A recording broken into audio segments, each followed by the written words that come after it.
Welcome. In this video, I'm going to show you how to do an anxiety sensitivity exposure exercise called straw breathing.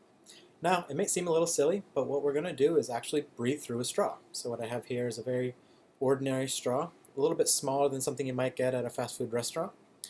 And the purpose of this is to restrict the amount of oxygen that I can get in by breathing. I'm also going to plug my nose so I can't breathe through my nose. I'm going to set a timer and just do this for a couple of minutes.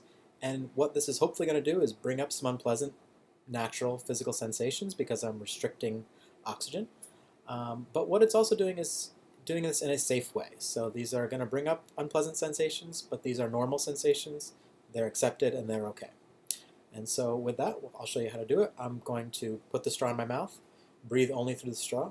I'm going to try and breathe very carefully, very slowly, and I'm not going to breathe through my nose, okay? So even though it's going to start to get unpleasant, I'm not going to give up. I'm going to keep going, okay? So I'll set my timer here, and here we go.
Okay.